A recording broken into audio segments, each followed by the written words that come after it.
Welcome to the Grow My Cleaning Company podcast with your host, Mike Campion. If you are passionate about the cleaning industry, you are in the right place. Love what you hear? Spread the word and tell the cleaning world this is the place to be. Want more? Check out www.growmycleaningcompany.com for free online video trainings, free ebook downloads, free blog posts, and of course, all the podcast episodes. Everything you need to grow your cleaning company is at www.growmycleaningcompany.com. And now, on with the show. Welcome to the Grow My Cleaning Company podcast. It's the place for everything you need to know to grow your cleaning company. Hey, if you are committed to growing your company, go to www.growmycleaningcompany.com and get all of my best stuff for owners who want more out of their cleaning companies and more out of their life. We got YouTube channels, we got videos, we got podcasts, we got webinars, we got ebooks, literally everything you need to grow your cleaning company. It's all there. But today we are chatting with Jeffrey Carruthers from Gold Cleaning Canada.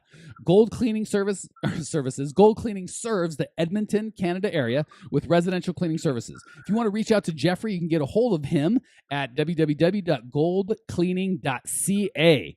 No .com for this guy. They do it a whole different way in Canada. Jeffrey, say hello to Clean Nation. Hello, Cleaning Nation. How's it going? Fantastic, man. So glad to have you here. So excited to hear your story. Before we jump into the business, why don't you tell us, you got a wife, kids, dog, goldfish? What's going on in the Carruthers home? I'm married. I've got 3 children. My son is 8. My daughters are 6. And the youngest will be 4 in a couple of weeks here. No pets. We've got a little fish, I guess. That is a pet. And, we have a pretty busy household. We run the business from home with 3 kids, so keeps us pretty busy. All right, well, here comes my favorite question because I'm a huge nerd. How did you wander into the cleaning business? When did you lose your mind? That's a great question. I started the business probably about 7 years ago or so. My wife was pregnant with our second child, and we didn't want her to have to go back to work. So I started a cleaning business part-time while I had a full-time job. It was something I could start cheaply on the side, and it made sense with my personality. I grew up with, my parents ran a really clean, tight, controlled household, and that whole thing of being neat and tidy just rubbed off on me. So it was a natural choice for me to go into cleaning. Okay, cool. And how long, I think you may have mentioned, but how long have you been in the business again? Almost 7 years. Okay, perfect. And right now, are you doing the cleaning yourself or do you have employees? I have no employees. I have 2 subcontractors that take on a couple jobs for me. But other than that, I'm doing everything else on my own. All right, I'm going to be honest, no disrespect to the rest of Cleaning Nation, but you and who you represent is one of my favorite people to talk to because we can just absolutely rock your world on, it's one thing to take a company from $500,000 to $1 million. That's really exciting. They get more employees, yada, yada, more money, but their life is somewhat similar, right? But when we can help people go from no employees, working 40, 50 hours, 60 hours sometimes a week, make a little bit of money and tapped out, they can't make anymore because they just can't work anymore, to working 30 hours a week or 40 hours a week on their business instead of in it, and their income is higher, that fires me up. So super glad that you asked that, I guess what I'm saying.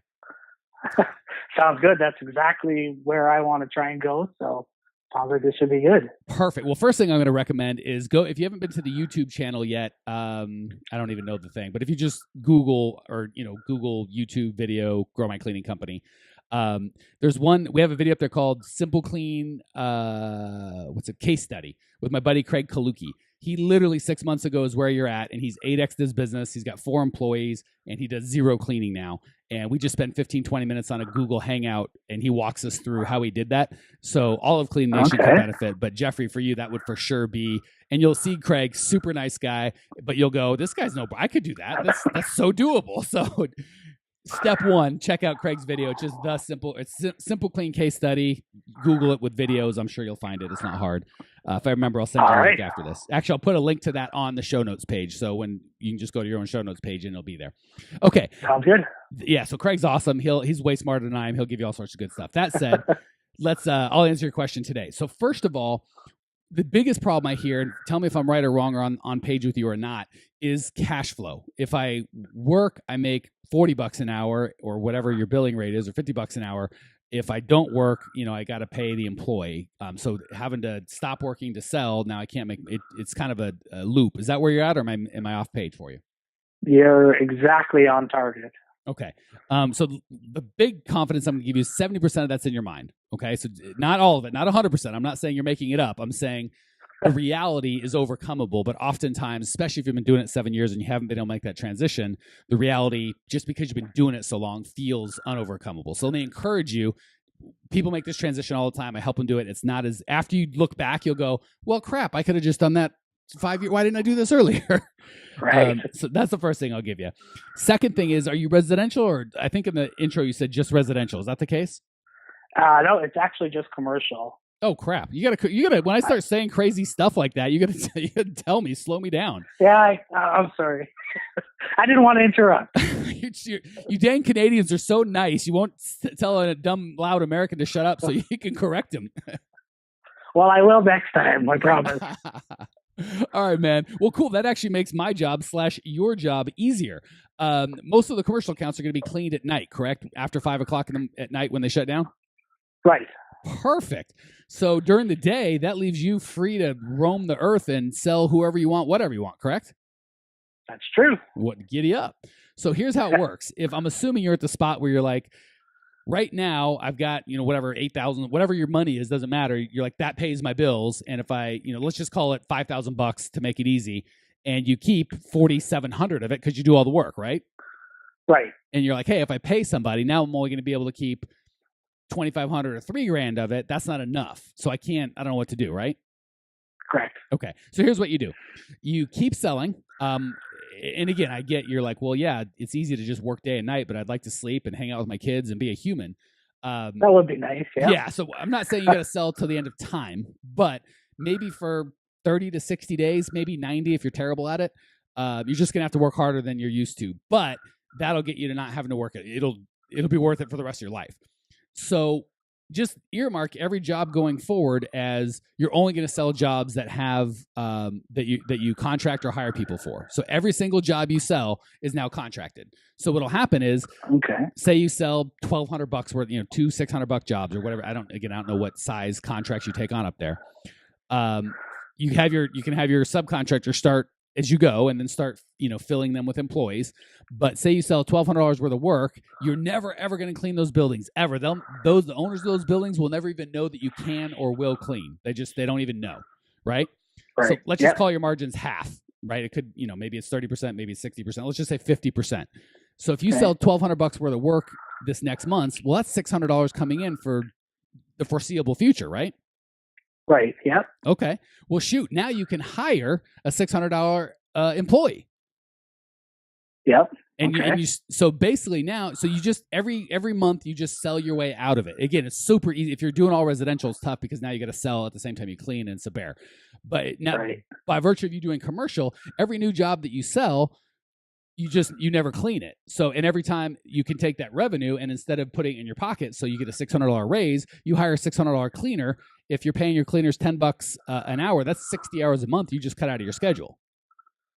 Okay. Yeah. No, that makes sense. Does that math make sense? Yeah. No, I like the way you said sell your way out. That just rings true for me. I love that little saying there.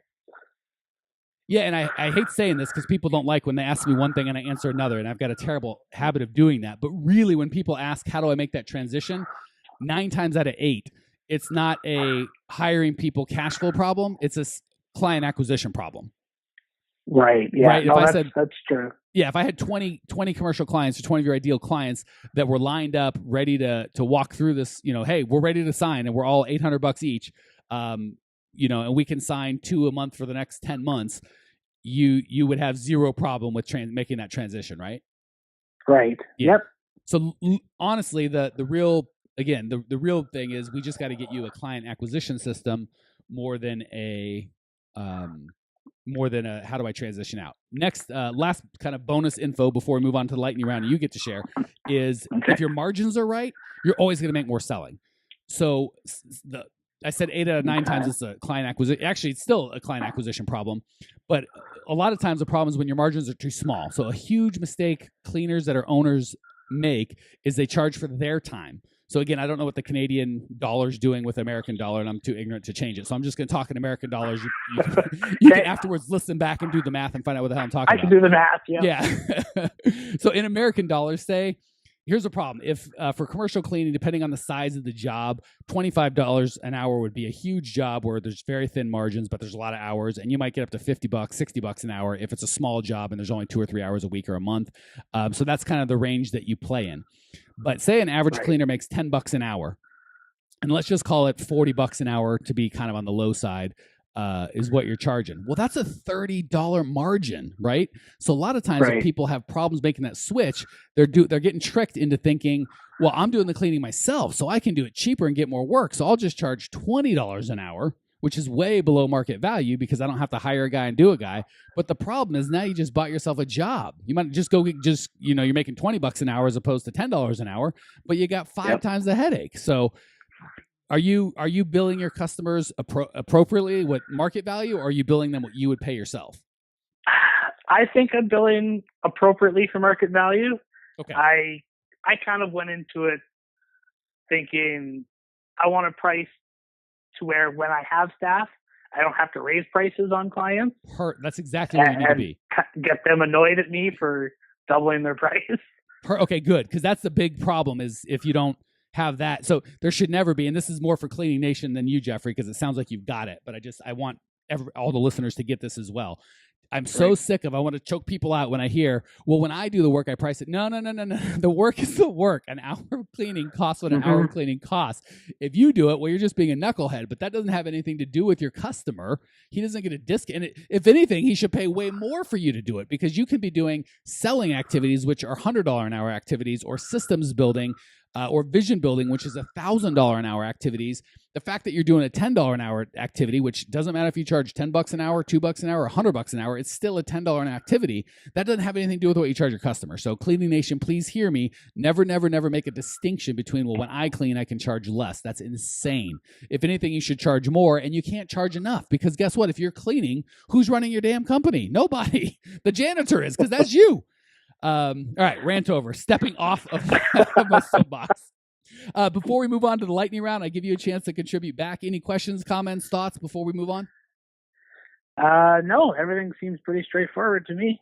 All right, brother. Let's hit the lightning round then. This is your chance to give back to the community. 3 quick questions. You're going to give 3 amazing answers, I have no doubt. Question 1, what's the best piece of advice you've ever received? It's going to sound a little simple, but just do it. I remember the day I decided to finally start my business, my wife was watching an episode of Oprah, and she had her financial advisor that she always has on her show. The woman was talking to someone and just said, just do it. And for some reason, that resonated with me right then and there that day. And just get up, get off your butt, and do it. All right, well, here I'm going to be a total jerk and use your own words against you and play coach right in the middle of lightning round. That's exactly, if you said, hey, Mike, here's a bunch of money, be my one-on-one coach. That would be the first thing I would do with, I kind of give strategies and tactics because the podcast is no fun. If you're like, how do I make this transition? I say, well, just do it. Well, that's no good. But that's literally what I tell you, dude, is just get her done. Just decide to do it. I'll help you and support you and all that. But 80% of it is just going to be you deciding, I can't live like this anymore. I won't live like this anymore. And I'm going to do it. And I give you tactics to go farther, faster. But until you've made that decision to do it, none of the tactics I help you're going to, none of the tactics I give you are going to be of any use. Right. All right. Sorry about that. Lightning round is totally not coaching time. I screwed up my own format. I'm fired. Question 2, what's the biggest mistake you've ever made in the cleaning business that maybe we can learn from? Sorry. I would say the biggest mistake I've dealt with is not vetting subcontractors properly.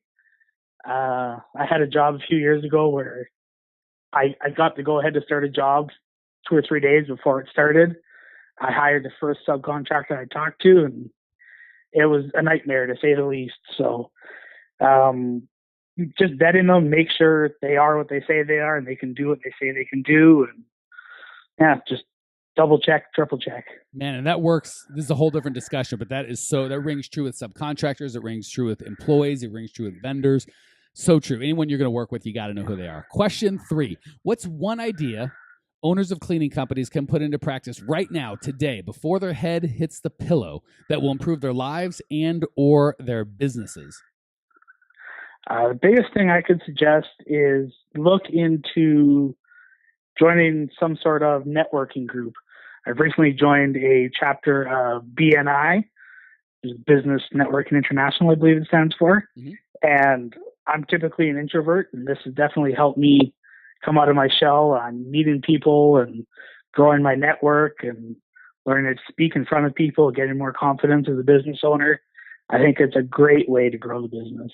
Yeah, it shows on this podcast. You don't seem introverted at all. You seem, all charming and Canadian and fantastic. So you got me fooled, brother. On a phone, I'm okay. Put me in front of 50 people, and I clam up and start sweating and look awkward. That's okay. Technology. Just put a little speakerphone in the middle of the front. You can call in and you'll be fine. Oh, there you go. Yeah. I'll try that next time. And one quick thing to supercharge that. I'm a big fan of face-to-face, belly-to-belly. That's how you really do business. B&I is a great start. If and when, and if you're listening to the show, that I rant and rave about niches and really picking and knowing your customers, supercharge that B&I or that networking group with trade associations once you know who you're going to serve. If you serve property managers, BOMA, Building Owners and Managers Association, no matter who you're going to serve, I promise you they have associations. Supercharge that concept of networking with being a part of their association as opposed to just random business owners. And if you don't have that, random business owners is a lot better than nothing. So BNI, Chamber of Commerce, Toastmasters, there's a lot of great organizations. Be in one, own it. All right. That was fantastic, Jeffrey. Thank you so much for joining us. I really am digging your passion, and it's so apparent that you want to grow and transform your business. And I think you gave a lot of value to Cleaning Nation. That said, if you want to check out Jeffrey's show notes page, and I'll put the link to the Simple Clean case study on there as well. And to basically get everything you need to know to grow your cleaning company, you can go to www.growmycleaningcompany.com. Make sure you engage. Leave questions, leave comments. You can even leave your rude remarks. I will respond to everyone, and I'll see you there. Congratulations! You are now 16% smarter. Still can't get enough cleaning goodness? Go to www.growmycleaningcompany.com for more of the good stuff. Ever want to be rich and famous? Owners of cleaning companies, as well as industry experts, can apply to be featured on the show by emailing our producer Natalie at support@growmycleaningcompany.com. Until then, don't miss out on all the latest cleaning industry lovin' at www.growmycleaningcompany.com. Check it out now.